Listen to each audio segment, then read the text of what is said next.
I'm Matthew. I work in TV development, and until now, I have never watched Survivor. And I'm David, and I've been covering Survivor since season one of the US version over 23 years ago. And you can hear more about my history if you're interested at the beginning of our episode 1 and 2 podcast. Usually, this podcast is dedicated to the traitors, but David and I have joined forces to take a detour and cover the new season of Survivor UK. Each week, we're going to give you a new twist on covering Survivor by not just recapping the two episodes, but looking at both of them from our two very different points of view. So, whether you are new to Survivor or a veteran of watching many seasons, we'll have you covered. Yes, and I think that this week especially, we have a lot of things going on that it'll be interesting to see your viewpoint on. And I'm just going to jump right into it because there's one thing right off the bat in episode 7. I think I know what you're going to say. Yeah, day 16. And Joel does this little intro for us, which is weird to me. Now, has he been doing this all season and I somehow just noticed it? Or is this the first time? Where he talks about He's like, Hannah is coming to terms with the fact that her tribe mates sided with the ex-Calatonians to vote out Ren.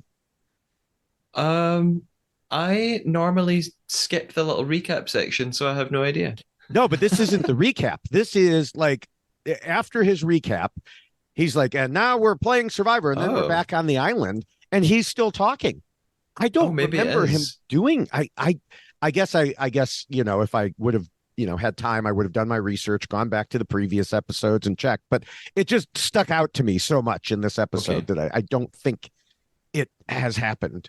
And it's like, why are you telling us, Joel? Yeah. Why not let Hannah tell us that she's coming to terms with the fact that they voted out Ren? Because we do get some of Hannah's own words, but not about that. Yeah. That's not what I thought you were going to say. Okay. I thought you were going to talk about something else, but I think I've jumped ahead a little bit, so I'll wait until we get there. Okay. Because, that is not done on US or, as far as I remember, any Survivor. If it has been, someone, comment, email, hit me up on Twitter, whatever, and point it out to me, because it just seemed so out of left field for me to them, to have Joel like telling us what's going on in the show itself.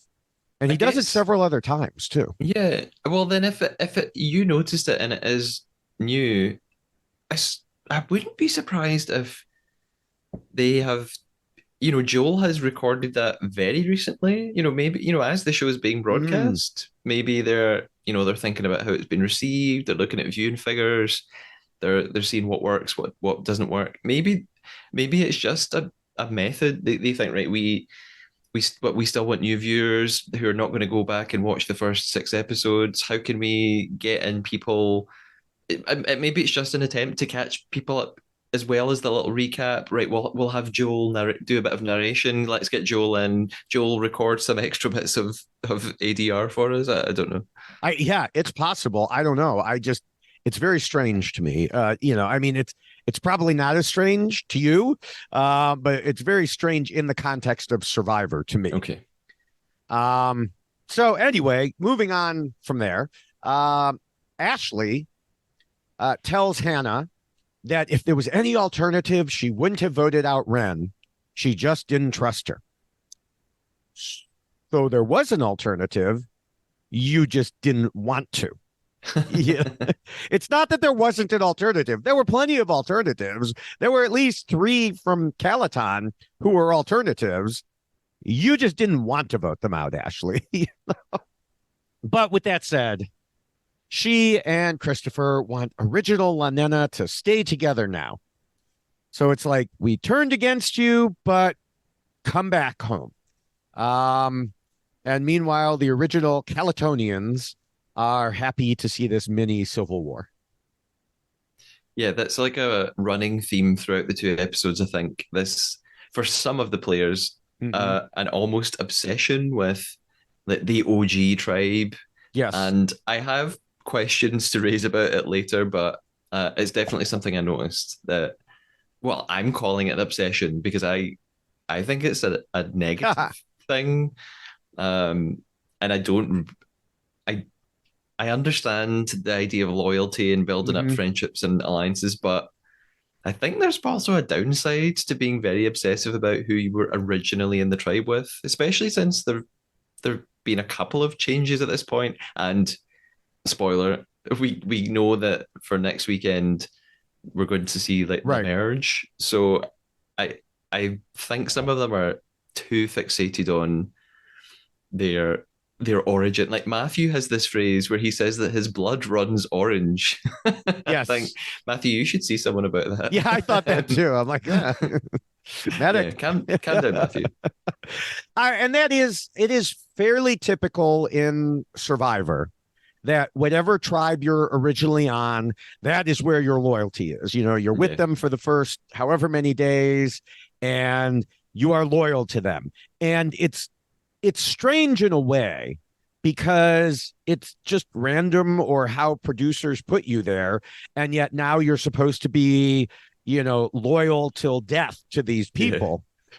But on the other hand, they're the ones you know, and you know if you can trust them or not.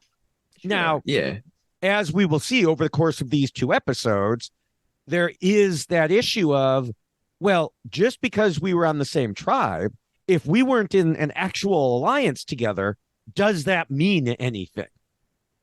Just because we wore the same colored buffs, does that really yeah, mean anything?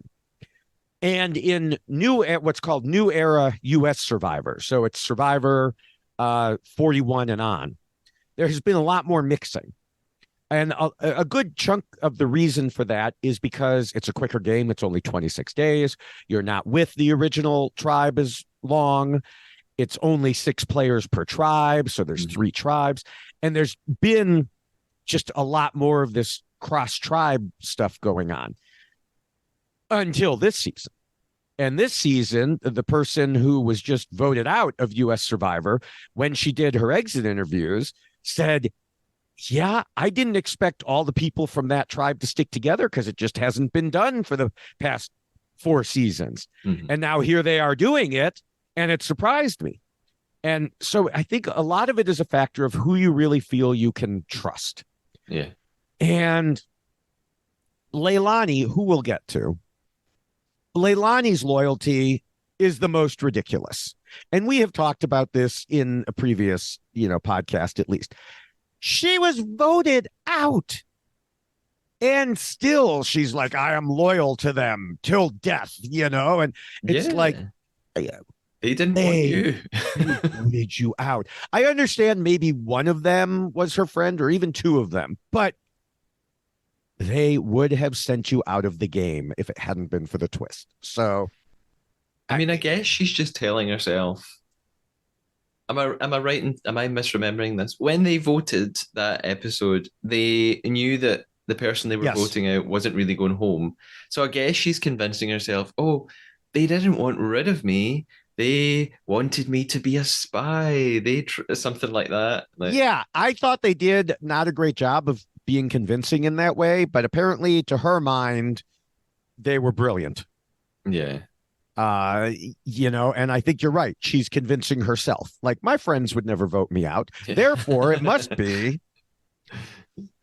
So yeah, there's, it is typical to be very tribe loyal in older Survivor, which I would equate Survivor UK right now to, older type Survivor play. yeah. And when And you say new era, does that mean from COVID years yes, onwards? yeah, so the past couple of years, the past 4 seasons. um and before then, just to continue our tangent here, before then, there were a lot of themed seasons Mhm. in Survivor US and Australian Survivor.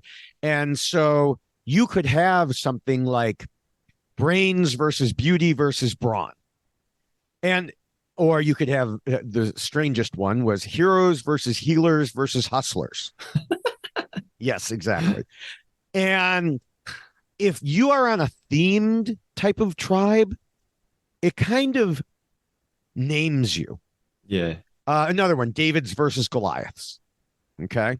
Okay. And so if you are named, you're a David, you're a hero, whatever you are. You are a David. Well, yes, I am a David and I am a hero. So I actually have a picture with me wearing a David's t-shirt with Davy, the David from David's versus Goliath. So yes. Um, but I when you are in a named tribe like that, it is, in my opinion, more difficult to switch. Yeah, because it seems like Loyalty. you have more to connect you than just a Right. word that you've Yes. been put together because you actually share something in common. Right. Or at least the producers claim you share something in common. Yeah. So, so yeah, but here it's just random and, or essentially, essentially random. Yeah. And here we are. Um, so with that, we can end our tangent for the moment and go back to the show. So we're still at the very beginning, and they're switching us to Calaton, where Joel does another weird intro thing about Doug and Pegleg ensuring that they are helping out around camp. And it's like, this is just so weird, Joel. Stop it. Doug tells us himself that he feels like he's in the bottom two, which brings me back to what I said last week about, well, then maybe you shouldn't have swapped, Doug. Uh, and he reminds us of something that last week I had totally forgotten. His idol was limited to 3 tribal councils, and now it's expired. Yeah, this is exactly what I was going to ask about. I I didn't know that that was the case. He had said Did it I at just the miss it? time.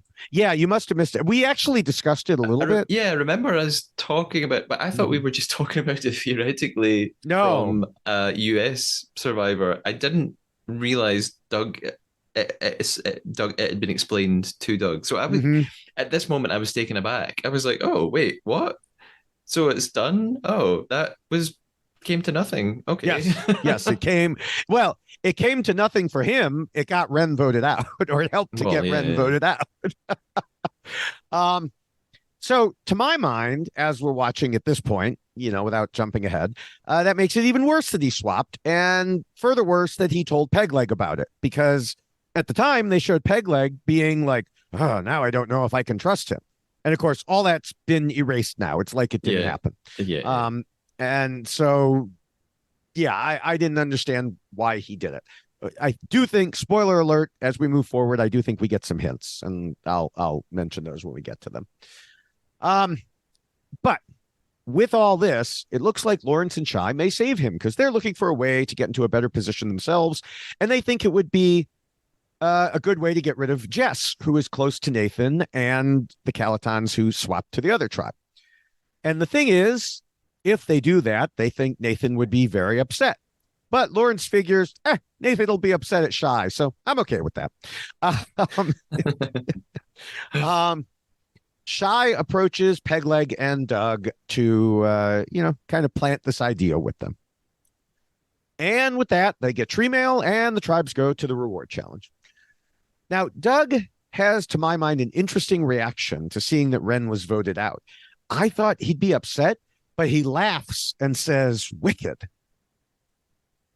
I don't know if he's just putting on a good face for his old tribe mates or what's going on with him there. Yeah, I actually I noticed throughout these episodes, I think Doug is a pretty good actor. Mm-hmm. I think he's quite good at pretending and thinking fairly quickly And and you're not putting on just a saying that pretty because he's Scottish, right? well, all Scottish people are very quick at thinking. Uh, no, I've been completely unbiased. As we arrive at the challenge, by the way, I don't know if you notice the the racial aspect on the screen changes as they have these like establishing shots of the beach and the Hmm. challenge all set up. It goes into like cinematic widescreen and then it jumps back to I normal. did not It notice just that. really stood out to me. And I just found it a bit strange for the ratio to Hmm. switch. It's like I don't know, it's like going to an IMAX cinema and seeing a film, and some scenes are in IMAX and some scenes aren't, and you have to like shift between. Anyway, it's just something I noticed. It was rather Okay. odd. I did not notice that. No. You'll notice it next time. Yes, yes. Um, so anyway, this challenge is one we've definitely seen before in other series. Everyone on each tribe lines up, holds up discs between them, and the last tribe to still have a disc held up wins an Indian takeaway delivered to camp. Yes. Um, so we go into it.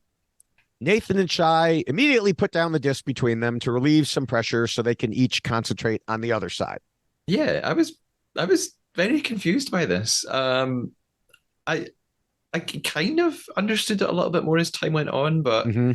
it just made me think back to the challenge from a few episodes back when they're in the water. Two teams Yeah. are in the water and they're running around, and one of the teams has the idea that, oh, we'll just have some people drop out straight away, Mm-hmm. and that doesn't go well for them at all. So here, when they immediately put one of the discs down, I didn't get it. I thought, why are they? Why? Right. Well, Why? and especially between Nathan and Shai, because to my mind, if you're going to do that, Nathan and Shai should be, because it splits them into two groups of three. Hmm. Nathan and Shai should be the ones in the middle of the groups of three. They are the strongest people on the tribe. Yeah. Why are they next to each other and putting one down? And then, yeah, I did not get that at all. I mean, I assume that the logic is, oh, it's easier to just focus on one Right. arm. But I think, is it really easier to, your other arm is just not doing anything.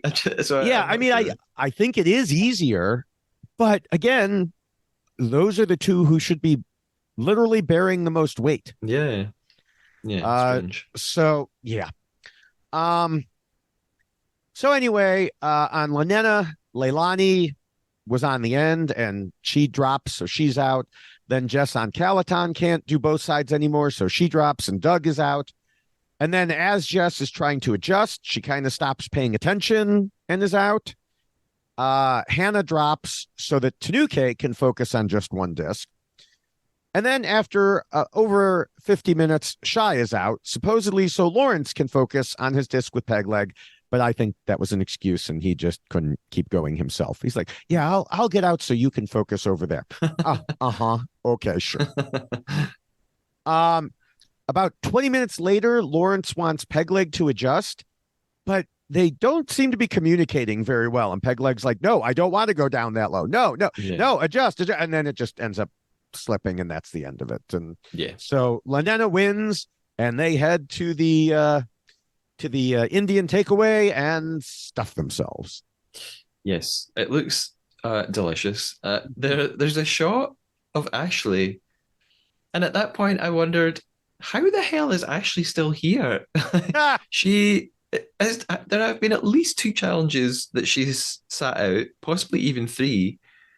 And I just thought, if I was on this tribe, I would be kind of looking at Ashley going, what, how are you a part of this? Something's not right here. I'm not sure what Ashley is bringing to the table at all. a number right now. I mean, she was one of the blondes who Lee wanted to target, but she was the blonde who Yeah. stuck around and somehow suddenly, you know, bloomed into someone who could sit out without getting in trouble, I guess. Yeah, it's strange to me. Yeah. So after that, we move to day 17, and Calaton is talking. Shai and Lawrence tell Nathan that they're going to tell Doug and Pegleg that they're voting Jess, but of course, they're all solid. Nathan informs Jess, and she is less than happy about this idea of her name being out there. Over at Lanena, Christopher is thinking maybe they should throw the challenge and get rid of the strong Calaton people like Tanuke and Matthew. And of course, we already knew this from the preview. But Ashley says they have to do it in a non-obvious way. And we also know from the preview that's not going to happen. So we get to the immunity challenge. And this is a variant of challenges that are fairly common on Survivor. Swim to a wooden cage, climb over the cage, dive down, get something, lug it out. In this case, it's wooden chests. They have to open a underwater gate, get the chest to the beach, up a ramp, get puzzle pieces, and then put together an arch puzzle. Now, I've actually put together a smaller version of an arch like this at the St. Louis Gateway Arch. And it's in the kids section, but it's still fun. So it's not easy, but you can figure out the trick to it. Now that didn't have symbols on it that you also had to pay attention to, so that may come into play here. And before they start, Chris says the throw is on. So I I have so many thoughts about Chris across these two episodes. yeah. So Chris wants to throw the challenge. I understand his explanation of it. Mm-hmm. It's because he wants to end up at tribal council and get rid of some of the infiltrators. Yes. I just think, is it just me, or is this incredibly risky? Yes. Like, if you throw the challenge, you lose. How can you be so sure your team won't turn on you, especially if you make it incredibly obvious that you are wasting your time in the challenge, which he does a Yeah. very good job of. So I was confused when he suggested the plan, and even more confused as the challenge ensues, and he is so blatantly being an idiot. Um, and that comes up in the next episode as well, which we'll get Yeah. to. But I mean, what is this? I'm guessing this isn't the first time this has happened in Survivor. Correct. And yes, so there have been times where it's like, okay, we want to get rid of this person so badly for whatever reason, whether it's been a swap and like this situation. It's not so much that they want to get rid of Tanuke or Matthew, it's that they want to save Doug and Pegleg. And they Well, presume yeah, Doug yeah, and yeah. Pegleg are on the chopping block. And it also has the benefit of getting rid of a strong original Calatonian. So there's double benefit. Mhm. But yes, Chris has to be confident, and Ashley, they have to be confident that like Hannah, who they just flipped against in the prior vote, isn't going to flip against them. Yeah. And there have been throws of both types. There have been throws where, yes, the throw works and it ends up, they get rid of the person that they wanted to get rid of. And there have been throws that, no, it turned on them. And so a few seasons ago, well, a couple seasons ago on Survivor, US Survivor, there was a guy who said he was going to throw, or after the fact, he said he was throwing, I guess. And it seemed to me that he was throwing. I have had a debate a few times with one of his tribe mates who said, now she was not there at the time anymore. She had already been voted out, but she said, just knowing him, there's no way he was throwing. He just wanted to cover up for the fact that he screwed up. He didn't do Um, well. but he seemed very sure that his nemesis, another woman on the tribe, was going to be voted out, and then he was voted out instead. Or was it him or his ally? I can't remember at this point, but one of them was voted out instead. And so it obviously did not go the way that he expected. So yes, it is a risk. They just believe so strongly in this original Lenena group of 4 that they're willing to do it, which I wouldn't believe so strongly in after you just turned on them. Yeah. But Christopher and Ashley seem to believe in them. And, I don't think Hannah would have flipped, probably. We know Lee wouldn't have flipped. I doubt Hannah would have, but it's possible. So, I also don't get the impression that Ashley's convinced. I feel like, Chris talks to her about it and he goes ahead and very deliberately tries to mess things up. yeah, But she I said didn't think something like Ashley was. she would give a signal, and then all we Yeah. have is his word that like she nodded at me, or whatever. But okay, so she nodded at you. Does that mean that was the signal? Yeah, I think he's just again convincing himself. Yes, yes. So we'll go through the challenge here. Calaton takes the lead, and I'm sure that Christopher is doing some things to slow them down. It's not immediately obvious other than his kind of initial slow swim. As things continue, I do see a number of other opportunities where he could have done more to slow them down in a hidden way, but he doesn't really seem to be doing a whole lot. Um, and so then once they get to the arch part, this is where, he's definitely doing certain things, and it definitely looks obvious. Like Yes. there's at least a couple times where he drops one or throws one and goes, oops. Um, and then he puts the goggles back on for no reason and does a cartwheel on the beach. And at one point, he's like lying on the beach in like a fetal position. And I, I don't know if people aren't seeing him. The drops, I guess, I could understand. Um, about, okay, maybe it's, a lot of them are standing next to him, so they can't tell if he just, here I am showing you on video, but this is an audio podcast, so that's not helpful. If they can't see if he just pushes one forward or whatever. But I think eventually, he's just, it's just not, enough for him. And even with all his obvious throwing, they still end up They now. still win. Well, and they win kind of accidentally because Calaton actually. So Calaton puts it together. It looked like crap. They should have been able to tell this was not the way an arch should look. So then they have to start over, and they do it again, and they run back, and they beat Lanena to the mat by like a second, except that there are two symbol pieces wrong. And so, yeah, Lanena accidentally wins immunity. And I mentioned last week that could happen if you're the only one trying.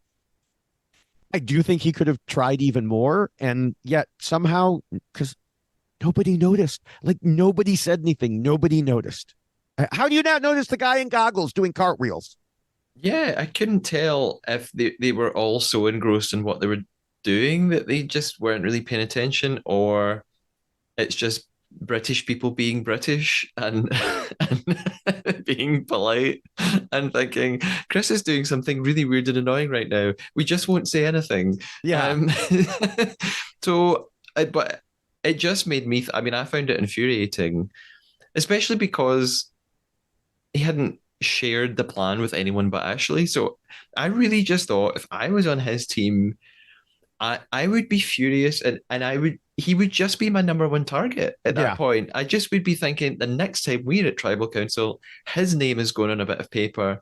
I really think he has done himself absolutely no favors. I think it's a bad call. Yeah, but the thing is, we'll find out later, not to jump ahead, it doesn't seem like anyone noticed. I really don't think they did. Where I I kind of think they one or two people did notice, but we'll Okay. get there. Okay. All right. So Calaton now has to figure out which way they're going to go. Lots of discussion among the original Calaton about how they're fooling the original Lanena, and then among Shy, Lawrence, Doug, and Pegleg about how they're voting for Jess. Doug says he only trusts Pegleg, and they've been tight since they jumped off the boat, which is interesting because it never really seemed quite that much to me.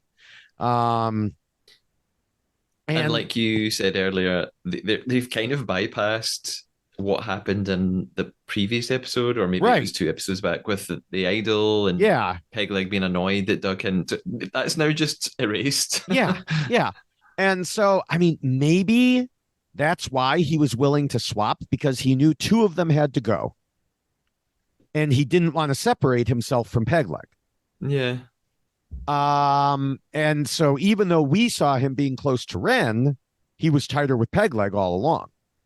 But then, like, why did you hide the idol from Pegleg to begin with? Mhm. I don't get me wrong. I believe it's always correct to hide the idol from people, but it's, um, yeah, it's just very, very, very strange.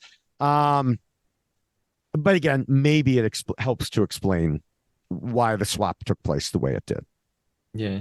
This whole discussion about Peg and Duck Mm-hmm. sort of after the challenge loss, I suppose I did think, oh, it makes sense. Of course they lost. You know, when you look back in hindsight, I Yeah. thought, oh, that's why they spent so long at the beginning of the episode showing us all the discussions in that, between about Doug and Peg being worried. So I thought, oh, yeah, the edit makes sense now. Of course they were going to lose. That's Mm-hmm. that's why we got all that sort of foreshadowing, I suppose, at the beginning of the episode. Yeah. I mean, sometimes they'll put it at the beginning because they know that they're going to win and they have no other place to put it because once they lose, they want to focus on the tribe who loses. But in this case, Yeah. yeah, let's vote, these are the ones who are going to lose. We might as well set this up. Um, so Jess approaches Doug and Pegleg to try to get them to vote shy instead. Probably because she had indicated she's worried about one of them having an idol. And, Doug talks about how it might make more sense to vote out Shy. Now, if I'm him, I do not trust Jess at all for a couple reasons. One, it's only 3 in a 6-person tribe, so not a majority. Two, she just came out of nowhere in like the last few minutes before they go into tribal council to be like, oh no, come with me and let's do this. It reeks of desperation. Yeah. So yeah, going into tribal council, I'm thinking that Jess will in fact go. They get to tribal council and Joel asks Shy who is a threat to his game when they merge, and Shy correctly answers they all are because there's only one winner. But he's not thinking of making any big moves at this point. Shy says it's an individual game, but you need trust to go forward. And Pegleg says you can't trust anyone. And they're both kind of correct. So with that, it's time to vote. And obviously, I'm just ignoring all the silly questions that are meaningless, which is most of them. Nathan votes Doug, Shy votes Jess, and that's all we see. Joel reads the vote. Jess, Doug, Jess, and now the important ones, Jess and Jess. So my read was right. And now we have an all-male tribe, which is something I don't think we've seen anywhere on Survivor since we had seasons that were split by gender to start with, the men against the women. Okay. So with that, did we ever get to what you thought I was going to start this episode complaining about? Oh, I thought it was it's my mistake. I thought it was going to be about the idol and the fact that it had expired. But that was just me being a fool. I do have some other okay thoughts or questions just before we head on to the next episode. Okay. That I'm sure you can answer. One is just a sort of technical thing. What is the term that we're using in Survivor for someone being voted out? I mean, is that the term? We don't say banished or evicted like Big Brother. Right. It's just voted out. Voted out. Yeah. Okay, that's fine. Yeah, I know. There's a special term for it in Big Brother. There's a special term for it in the Traitors, but yeah, just voted out. Yeah. Sent packing. Yeah, they need some snazzy island-esque term. Too late for that. And my other question, I went on a bit of a sort of daydream when I was watching because in this episode, Jess looks really sunburnt. And so I thought, I assume that they're given sunscreen at least. Like they've got to take care of them that way. And then I started thinking about all sorts of other things like, what about contact lenses? Like I wear contact lenses. What are they allowed? What are they allowed and what are they not allowed? I mean, surely some other people are wearing contacts. Yeah, I can't speak to what Survivor UK is doing, but on US Survivor, yes, they are given sunscreen. Now, does that always help? No. As anyone who has ever gone to a beach on a hot day knows, if you don't reapply it very frequently, you will end up, red as a strawberry. And so, yes, there are some people, there are some well-known U.S. survivors who played the entire game glowing bright red. Um, and then, uh, especially since, like you said about Richard, when he was, what was he, the first one voted out, and you said something like he's not used to all this sun, Oh he's used to yeah, being in the rain and the fog and Scottish Richard. yeah, Yeah, and so, um, and then and then as far as contacts, yes, there are typically small medical kits, and it has like any daily medicines that people have to take. It has feminine products. yeah, It has things like contact lenses also. And so sometimes what you'll see is scenes of players wearing glasses at some point and and contacts at other points. And yeah, it really depends. yeah. It was the challenge that made me think of it because a big part of the challenge was diving underwater. And I just immediately thought, oh, I would struggle with that because I would need to open my eyes and I can't do that without my Mm-hmm. contact. And then some players had like big goggles on. And so I thought, this is a big discussion about contact lenses I'm having, but it's very important to me. Yes. So it was just, these were just questions that came up in my mind, these Yeah. practicalities. Yeah. And they aren't, natural questions of where are we with that. I believe that the med kits also have condoms in them, but I also believe they have never been necessary. Not yet. Not yet. Uh, but I know that, for example, there's one player that went out there, and he's been on my podcast several times, and he, in a challenge, his inner thighs were rubbed raw. And so some of the women went and got feminine napkins and Mhm. taped them on his thighs to help him heal. And so he was walking around with those on. Nice. Love that. So, yes. So, yes, these are questions that people have been asking for a long time. So it's only natural that you would too. Yes. Anything else before we move on to episode 8? No, only that there was a little sort of next time on Survivor preview, which I actually normally don't watch, but Mm-hmm. I saw a little bit of it this time. There was a clip of Lee having a go at Chris in the next episode, and I literally can't decipher a word he is Ah! saying. So I was very much looking forward to that. All right. Well, we'll get there now as we move into day 18. And we hear from Leilani about how hard it is with no food, no sleep, and especially no friends and family. And that last part is a very typical hint on Survivor that something related to friends and family is coming. Yes. Christopher tells us that he worries about Doug, but Leilani thinks they voted out Shy because Shy is the ultimate game player. He will stab anyone in the face. Oh, my Lord. Not even the back, right in the face. Yes, in the face. I noticed that too. They cannot trust him, so he will be discarded. Now, first, as we're watching this, I don't know where she gets this from. We have not seen this. We have not seen this evil demon, but, I mean, the same thing happened on U.S. Survivor in the season.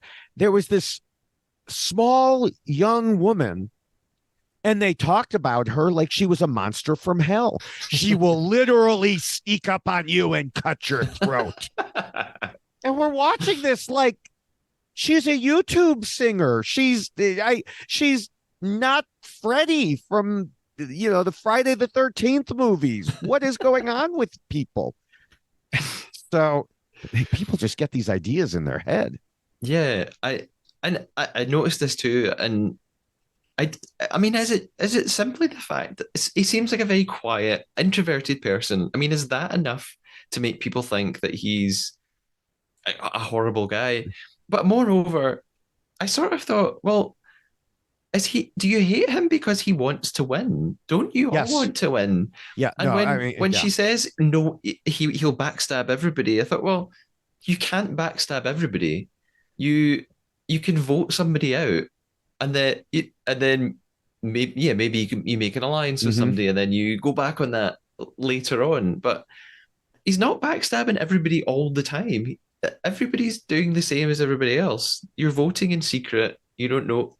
I just don't know what he's doing that is so different to anybody else, or what he's doing that is so bad, other than trying to win the game. So I I think think she needs to calm down. Yeah, I think that's a big part of it, and we'll get to more at the end of the podcast.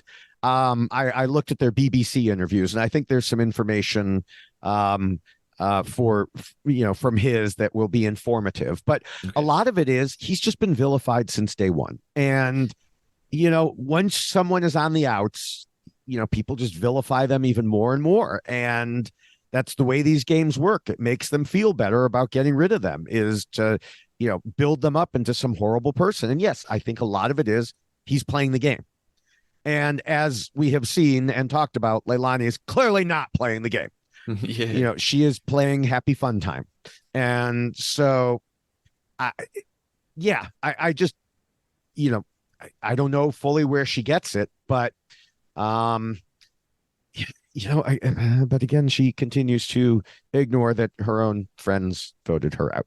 Yeah. Um, So we switch to Calaton, and Joel again goes to the weird narration thing where he tells us that Shai is a key member of the tribe.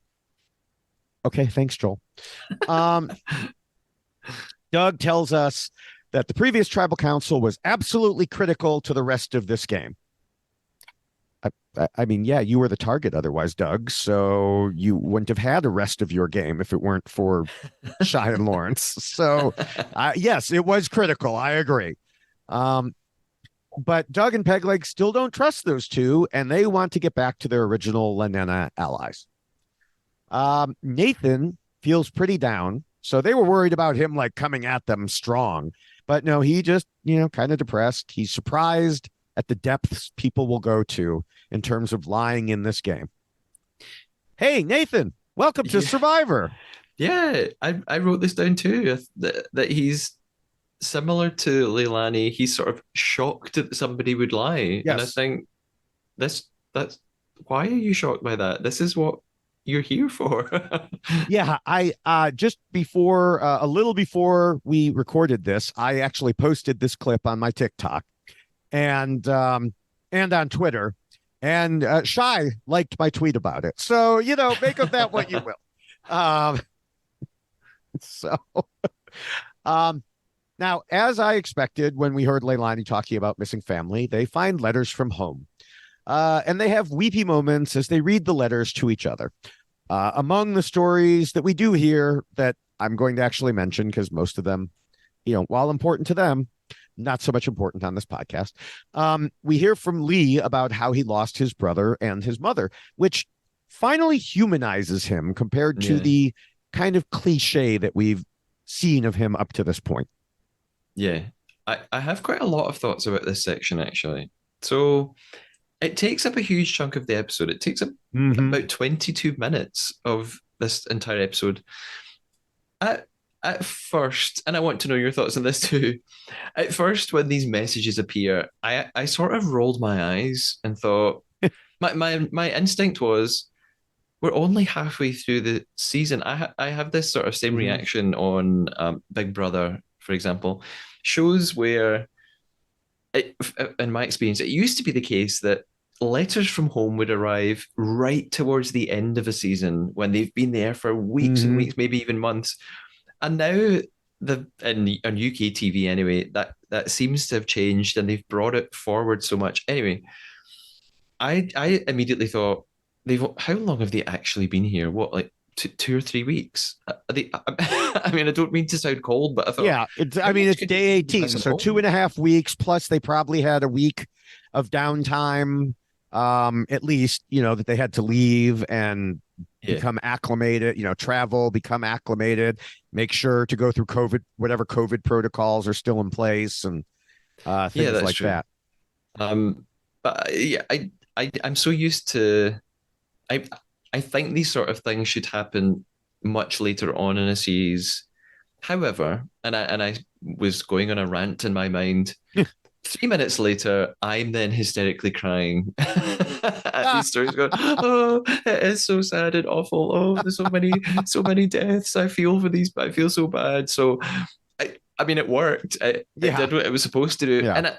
and the thing, at first, I started to think, I wonder if they were going to keep these letters till later, but maybe production stepped in and thought, actually, morale's really low. Let's just give them the letters now. But actually, no, because Leilani's letter literally says, you're halfway through. So the people writing the Oh, letters right. knew that they would be Yeah. delivered at this point. So Hmm. that was all planned. I, yeah, I was theorizing about why do they do this and why do they do this at this point in the show? And I guess I, I've actually ended up coming away thinking, oh no, I think it was a good thing that they did this because, like you said, I found out so much more about several of the players Hmm. than I had found out at all until this point. Um, I mean, even 1 or 2 episodes ago, I still feel like there were some people whose names I didn't Right. know. And now I know a bit more about them, and so I care more about how they get on in the competition. And also, it's probably brought all them a bit closer together. But that's really good in terms of tension and drama because now they have to vote each other out, Hmm. and that's as and in really horrible ways is more exciting to watch. Yes. So yeah, I went through a whole cycle of emotions at this part. Yeah, I don't mind letters now. I don't actually like. Okay, so Australian Survivor, they bring family members out Okay. late, or at least they used to. I don't know if they Mhm. still do or started again. US Survivor used to bring them out about 2/3 to 3/4 of the way through, I think. Um and then obviously, stopped with COVID because of all the protocols and everything, especially in Fiji.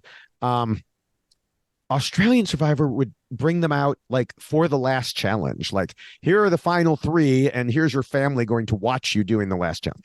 Yeah. To me, yeah, I guess, but it's like they're going to see them in 2 days anyway at this point, So, so I don't mind doing it in the middle.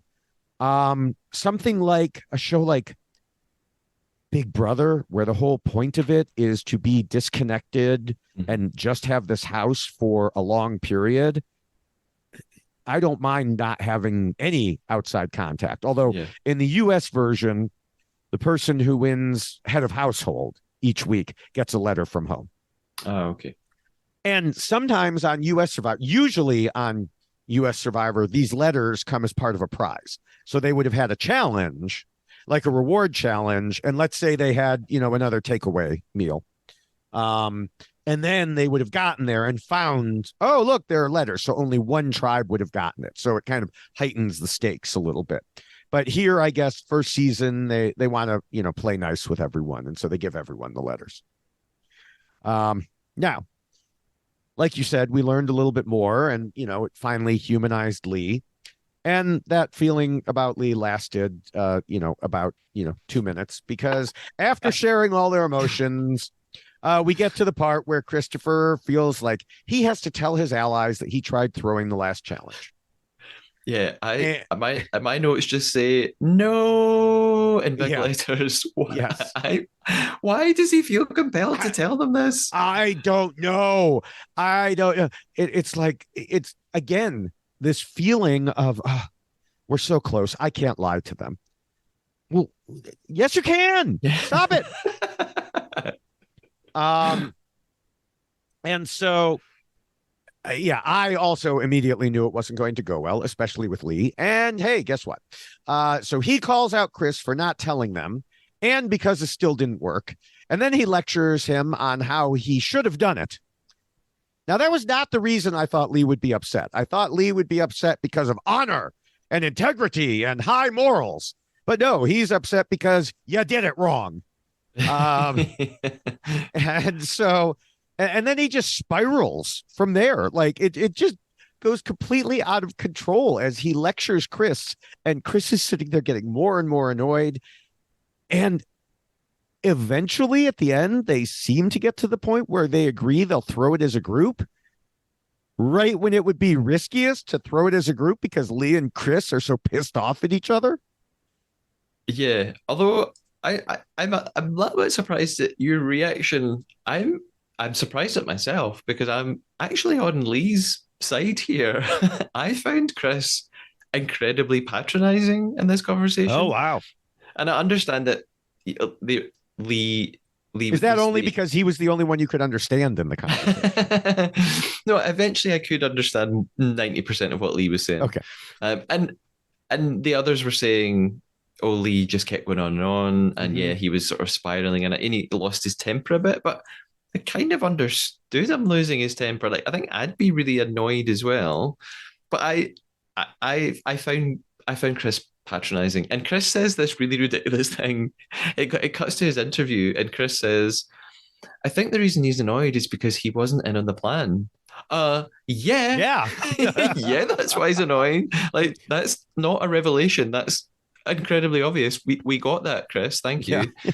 And then in his interview as well, Chris is almost like doing an impersonation of Lee, and he's losing his mind a little bit. I found it very, very strange. So I understood why Lee was very annoyed.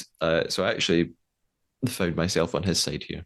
I mean, I understand it too, but Lee just has such a reaction to everything that, again, it's Survivor. You have to work with these people. Yeah, Getting yeah, I getting guess. openly pissed off at them that much and yelling at them and berating them, it doesn't do any Mhm. good.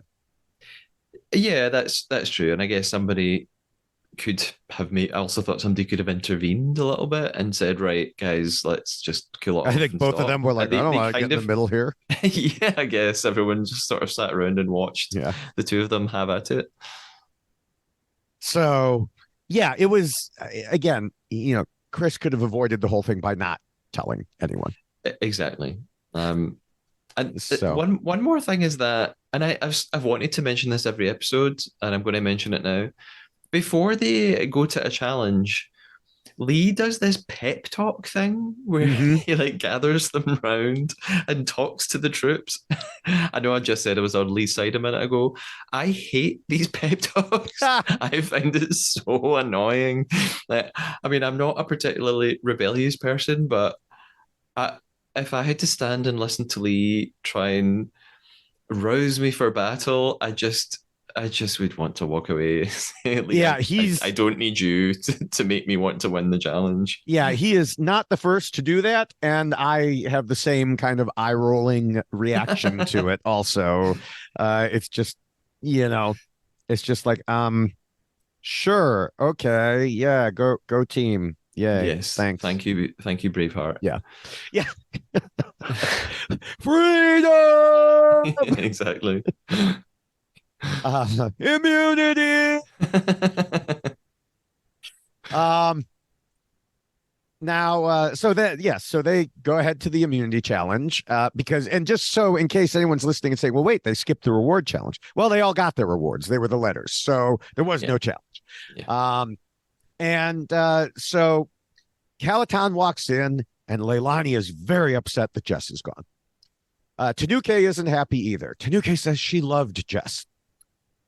Well, then maybe you shouldn't have abandoned her and swapped tribes then. True.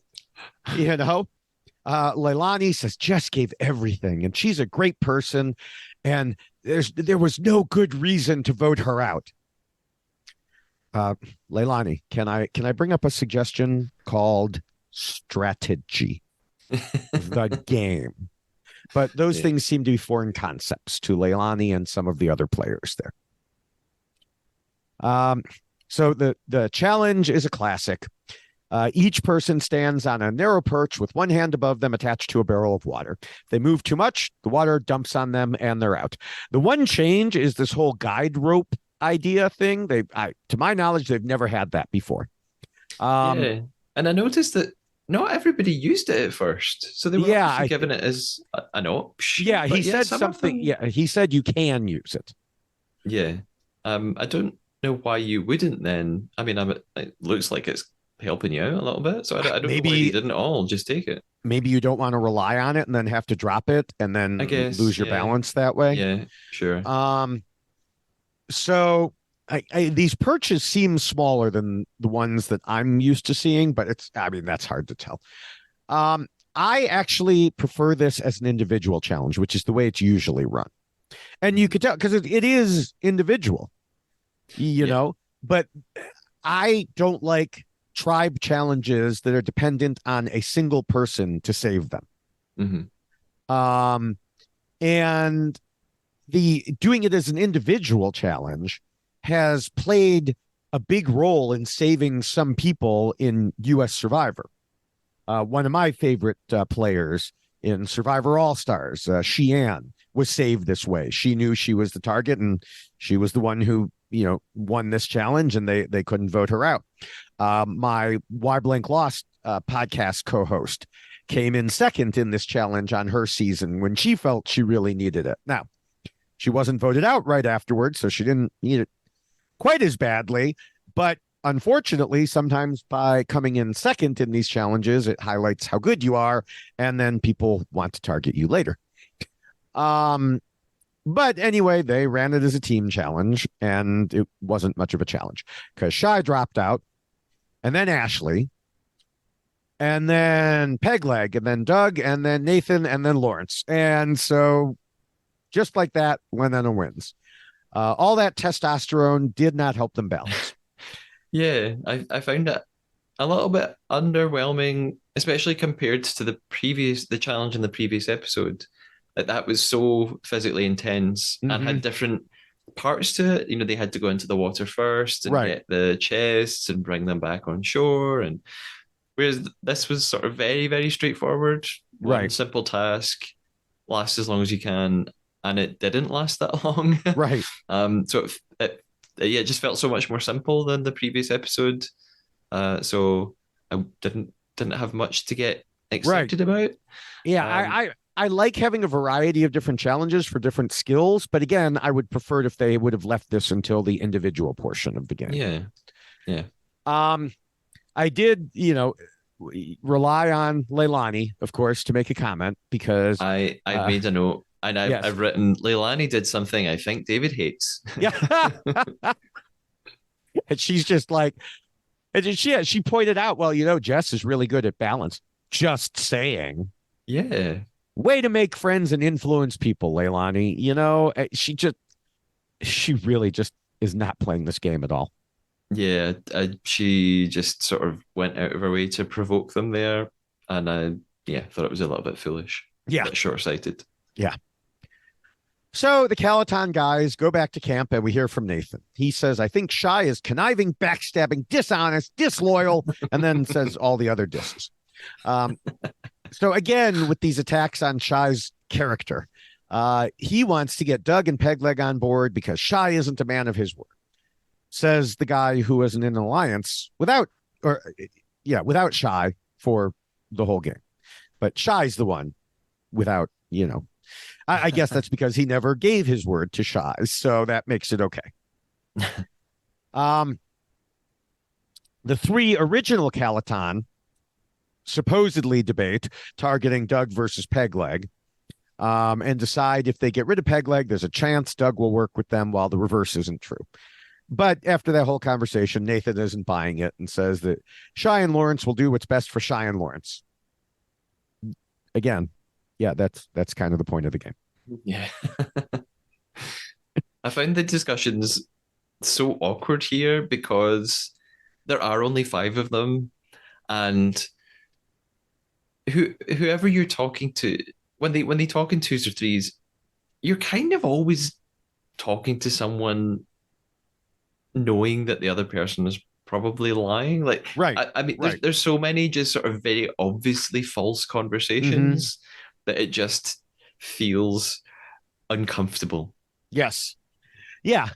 And there were more of them. I think so. You mentioned having 22 minutes spent on the letters. And, Yeah. when they were done with the immunity challenge, I looked at the time and I was like, there's only 5 people to talk here. How are we going to fill this time? And I think it's because that immunity challenge went so quick and they couldn't drag it out more. And they, so they were like, we have to fill the time with something, letters. And conversations that, Mhm. don't really mean anything. Um, so yeah. Anyway, after that fake conversation, Shy and Lawrence go off together and confirm they will actually target Nathan, which is what I had expected. It maintains potential loyalty with Doug and Pegleg. Plus, when they talk to Doug and Pegleg, Doug notes that it gets rid of a big player who they might not otherwise be able to get rid of later. But separately, Pegleg says he sees Shy as a threat and wants to move forwards with people he can take out when needed. I mean, I, I don't know why you would say that about Shy and not about Nathan, but apparently he sees a difference there. Um, and then Doug, of course, as we mentioned, sees Pegleg as a close ally who will help him win, so he needs to keep him happy. And again, this takes me back to this must be why he swapped with him, because he just thinks somehow Pegleg, he's going to be able to, ride with Pegleg to the end here. Yeah. Um, so Doug talks to Nathan and reveals the not so big secret that Shy is after him. Nathan promises undying loyalty if they vote out Shy. And so I'm, kind of trying to figure out what's the best thing for them to do. It seems like they should vote out Nathan because they have a solid 4, plus Doug and Pegleg's allies on Lanena when they merge. But when Nathan promises them loyalty, I think they're more likely to believe he actually means it, compared to the clearly very villainous Shy. And he has the other 3 original Calatonians over at Lanena. So he actually has allies there too. Now, the problem is, like I just mentioned, Doug and Pegleg have their allies over there too. In fact, they were planning to throw a challenge to vote out Nathan's allies. So I don't know how this will all sort out when it comes together. But the repeated mentions of Shy as a snake makes me think the show is setting him up to get the boot off today. Yeah, well, they've been setting that up almost since the start of the season. I know, but there's just so many mentions of it in this episode that it's like, okay, it's pretty clear they're getting rid of Shy. At least that was my read on the situation. Yeah, and the numbers are so small now that it's far more likely it's actually going to happen. So we go to tribal council and we'll find out if I was right. Joel asks about the response to Jess getting voted out. And Lawrence says he thinks the 3 original Calaton on Lanena were being a bit naive, and it's easy to be shocked when you're not the one having to make the decisions. I agree with everything Lawrence said. And then Doug and Pegleg, unsurprisingly, say the tribe made the right decision. Yeah, you wouldn't be here otherwise, Doug. So, yeah, of course. Doug continues that it's not about old tribe or new tribe. It's about surrounding yourself with the people you can trust the most. And then a further discussion of trust ensues with Shy once again noting that only one person wins. And I mean, yeah, this goes back to our conversation much earlier in the podcast where, you were talking about old tribe versus new tribe, and it really is about who you could trust the most. It's just that if you spent 2 weeks with the same people and you have all voted the same way repeatedly, you feel like you can trust them more than someone you've just met. Sure, that makes sense. So, all right, Joel asks if anyone's plan has changed since getting to tribal council. All of them, of course, say same plan. No. Yeah, it's the same plan, because rarely does a plan actually change at tribal council. And there's nothing that we saw that was said at that tribal council that would have changed anyone's mind. So it was a silly question, in my opinion.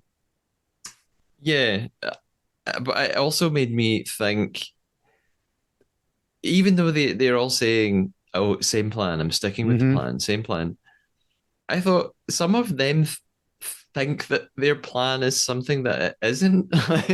So I sort of thought, which plan are you referring to? Because some of you are clearly double crossing one another.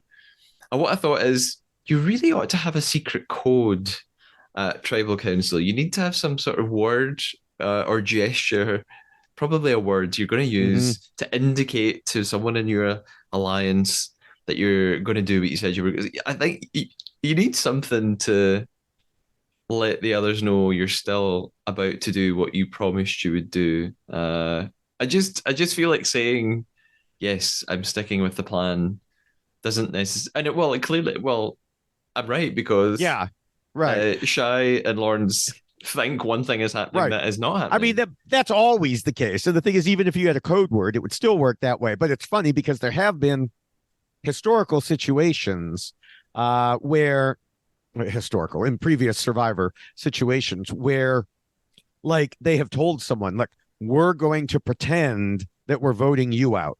Hmm. So we're going to act like we're doing it. But don't get upset, or you can act upset, but just know we are voting with you. It's all an act. And then sometimes the person will just break anyway, and they'll be like, "What's going on here? This is you." Know. So in their head, it's fine; they understand. But when it actually happens, their emotions come up. Yeah. There's a great scene. The late Keith Nail was in it's now a well-known phrase saying in U.S. Survivor, and people are talking about different things, and he just busts out, and he's like, "We just need to stick with the plan," and so yeah, there's what you have to do. You got to stick with the plan. Yeah. Um, so time to vote. Nathan writes shy, SHY, misspelling it on purpose as a final insult to him. It's like, okay, that's mature. Um, Shy votes Nathan. Obviously, no surprises there. Joel reads the votes.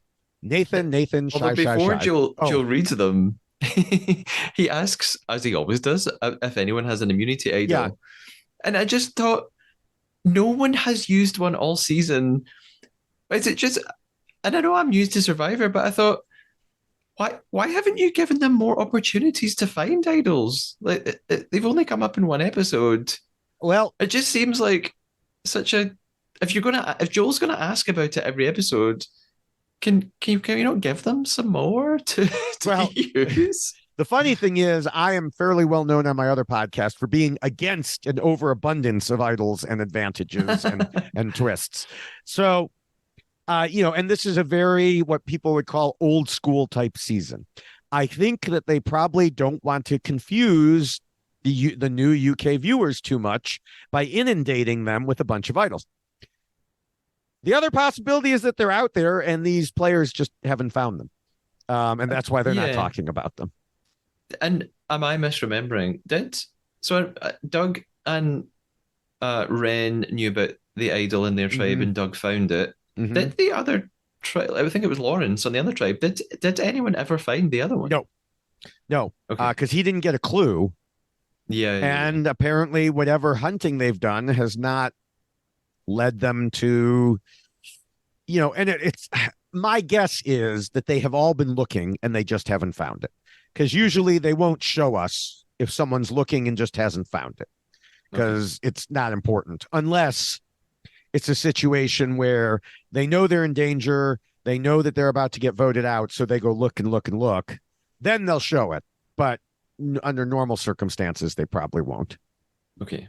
I'm assuming someone has got to find one in the rest of this season. We can't have Joel asking every single tribal council if anyone has an immunity idol and no one ever has one. So Well, I mean, it's possible. But yeah, I mean, sometimes they'll do things like it's possible there was a clue hidden in the Indian takeaway and people just didn't know to look for oh, it. okay.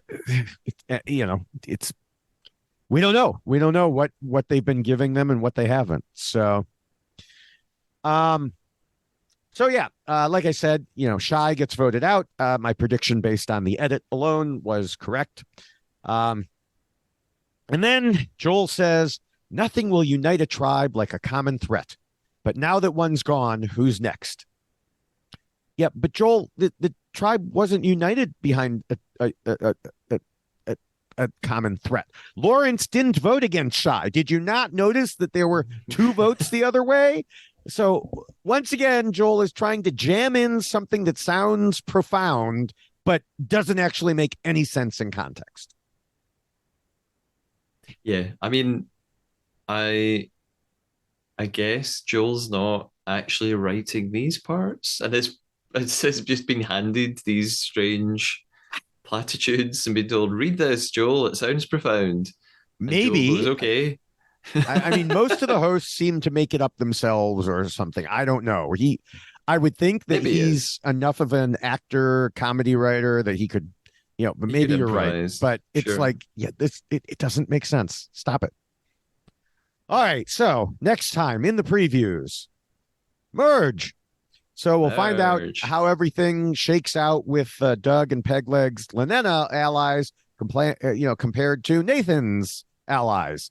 So that should be pretty interesting, I think, to see. But before we get to that, um, what are your thoughts so far on this episode and just so far? Uh, my thoughts are I'm excited about the merge. I I like when the numbers get smaller because I think it really ramps up the tension Mm-hmm. when there are only so many people left in a tribe. I mean, it's going to change now, but like in this last episode, there were only five people, and I said, "Oh, it feels so uncomfortable when they're clearly lying to one another." But there's an enjoyment in that discomfort as a Yes. viewer. Like that's fun and Mm-hmm. intense to watch. So I like that it's the same with the traitors. As the numbers get smaller, the intensity grows, and there's a sick enjoyment of that. Um, I I'm looking forward to what comes next because I don't know how that all Mm-hmm. operates. I don't know how the rules change from here on in. So I think that the next episode is going to be a little bit different. There'll be some stuff for me to learn. I did have one more sort of question or query about something that happened in episode 7. I know I'm going back a little bit. Mm-hmm. It's to do with Doug and Pegleg.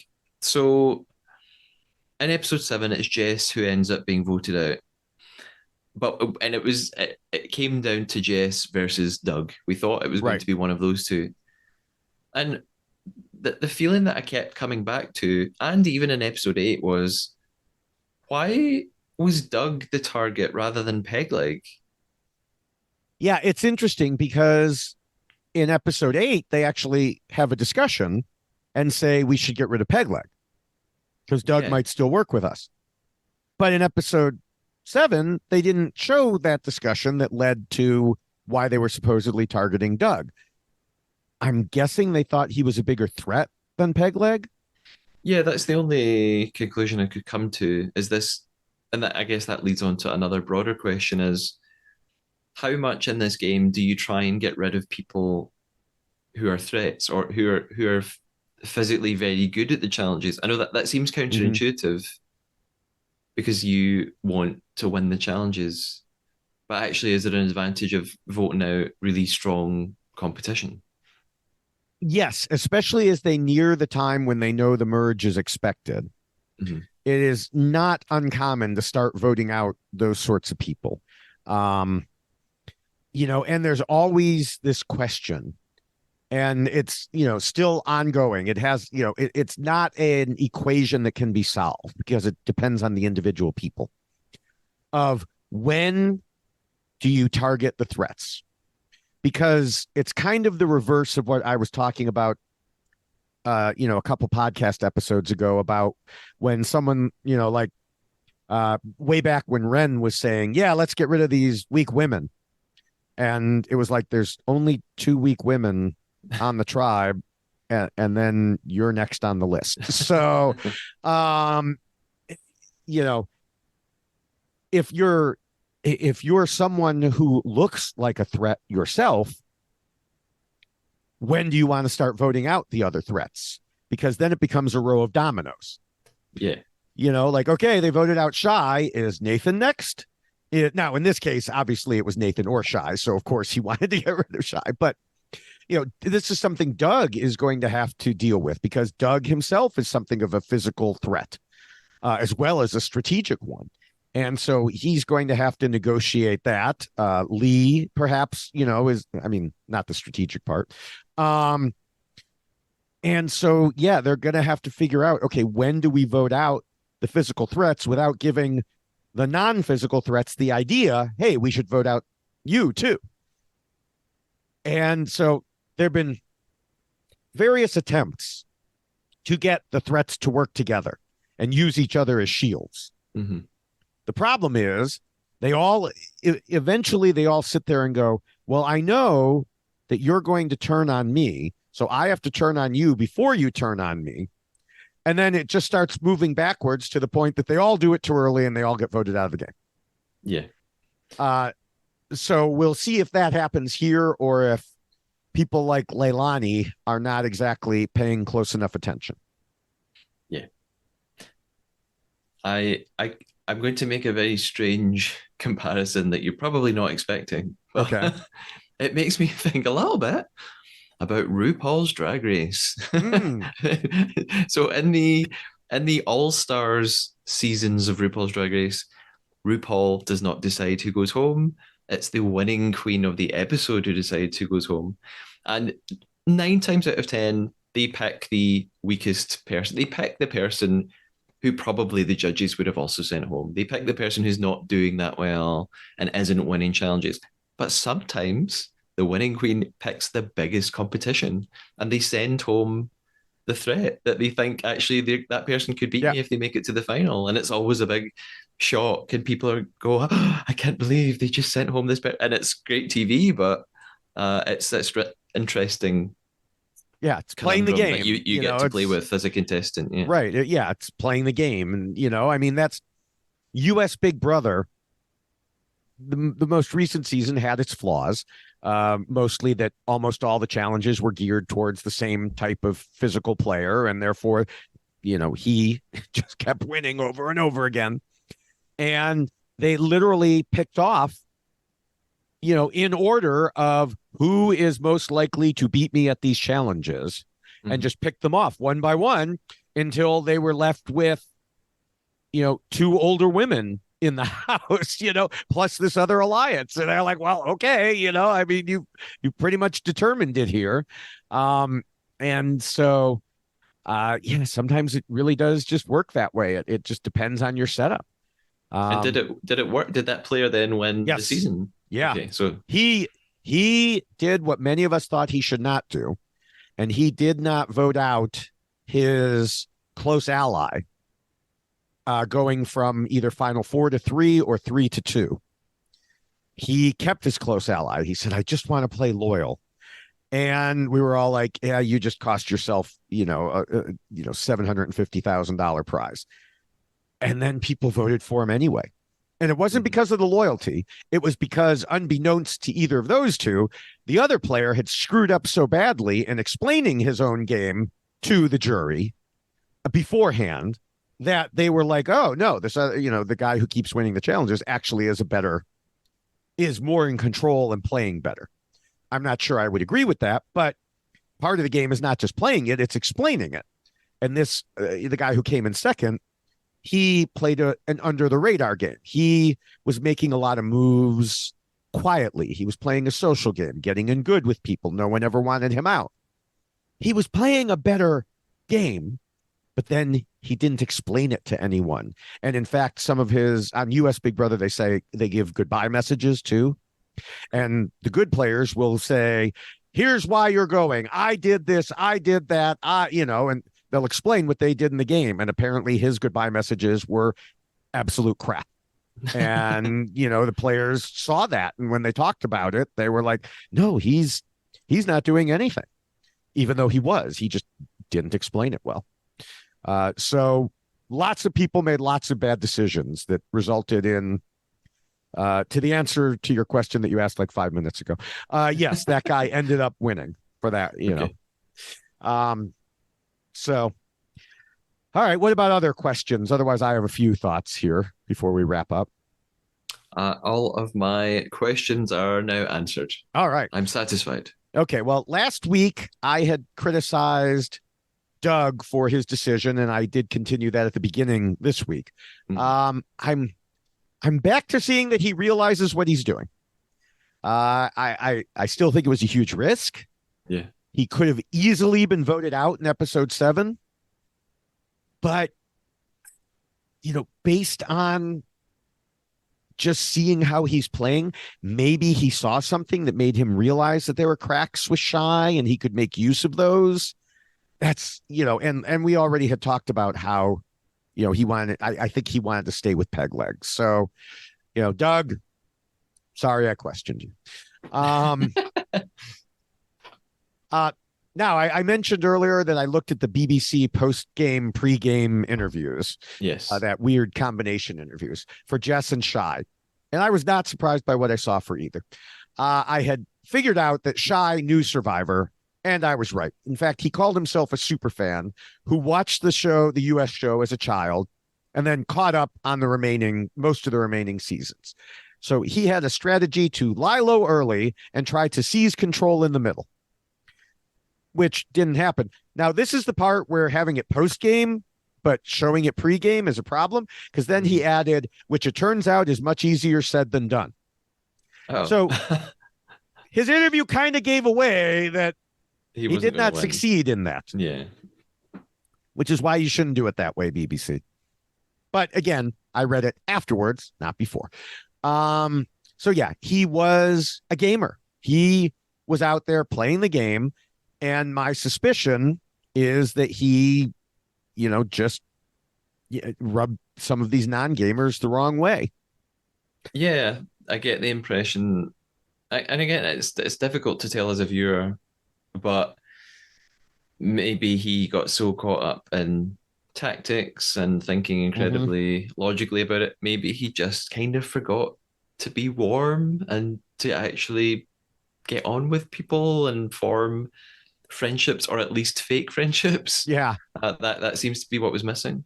I mean, the other thing is, if he's a super fan, he's been watching Survivor, he knows how people play, and then he gets to these newbies like Leilani, who's like, how could you vote out Jess? She was so nice, and she worked around camp, and she gave it her all, and I'm sure Shy is just sitting there like, oh my God, what did I do to get stuck with people like this? So, I mean, yeah, if you're expecting a bunch of fellow super fans and you get people who've never seen the show before in their lives, then yeah, and that takes us to Jess's interview. There was no indication one way or the other specifically if she'd seen the show before, but she said, I never really had a game plan. I just always said I would be true to myself and follow my heart and gut instinct. None of which surprised me, and which tells me she probably had not seen the show before. Yeah, I think she said that in episode 7 as well, something about I just always follow my gut. And I thought that's not that reliable. Yeah. So, clearly. Yeah. So now the interesting thing is she could end up making it much further, because people are going to look at her and be like, yeah, she's no threat at this point. We can just keep her around. We don't care. Yeah. So, but we'll see as that progresses. I will be doing, just for, my mini Why Blank Lost videos on TikTok, YouTube, and Instagram about these two. So have a little bit more detail in like under 2 minutes for those, if people want to go see them as I, kind of tie everything together. And also, if anyone who wants to reach out, let me know what you think. I am all over social media and reality TV podcasting. I mentioned last week I finished my final podcast of the U.S. Big Brother season, which we just discussed, discussing why the winner won and the others lost. But I'm still going with Survivor on the Rob Hess Podcast Network. The name of the show is Why Blank Lost. And of course, I'm podcasting The Traders Canada right here on the Tradar podcast. So make sure to subscribe to get all of that. You can also find all my various accounts through my Linktree at Linktree/David Bloomberg with a dot before the EE in Linktree in the URL. Or you can find me on most text-based social media like Twitter and Blue Sky as @David Bloomberg, and on the video platforms TikTok, YouTube, and Instagram as @David Bloomberg TV. I mentioned the Why Blank Losts that I do there. I also post nowadays about 3 short reality TV videos on all the sites. Mostly it's clips with different thoughts. I mentioned, like, I posted the Nathan one. And incidentally, I mentioned earlier, I posted that, and Shy liked it literally while we were recording. Christopher also liked it. So, there's a couple people on this cast who knew how to play the game, and, were at least seemingly amused by Nathan's shock that people could lie. Um, Anyway, like I said, I post post to those sites all the time. It's a combination of Survivor UK, US Survivor, Traders Canada, and House of Villains right now. Yep, and like you mentioned, you're covering the Traitors Canada. So to keep up with the Trader podcast, and I'm going to make a prediction in a moment. You can follow on Instagram or at the Trader podcast, or on X at the Trader Pod, and you can email me at the Trader Podcast at gmail.com. Now, normally, of course, the Trader is devoted to the traitors. I'm going to make a prediction now. We're into the second half of November. Mm-hmm. The Traitors UK began, I think it was the 29th of November 2022. It began on BBC One in the UK. So we're approaching that point now. My prediction, they still haven't announced when the new season Mm-hmm. is going to begin. We've had a little teaser saying coming soon. I'm going to predict that within the next week, we'll have an announcement of the date for Traitors UK season 2. Um, that's what I'm thinking. So I think the next time we speak for Survivor UK, we'll know when the next season of The Traitors UK is coming. Okay. I may be All right. completely wrong, but And then, yeah, and the Traders US has announced it's January, but they haven't yes, announced when in January yet, nor have they announced if, once again, they're dropping all of them at once on us or spreading them out. And we're really hoping they spread them out. yes, prefer it that way. So yeah, we will be back here in a week. I will be back in a couple of days to talk the Traders Canada. And so everyone, like I said, subscribe to the Trade Our podcast on whatever your preferred way of getting it is. And that way you'll make sure that you never miss an episode. Until then, bye, everyone. Bye bye.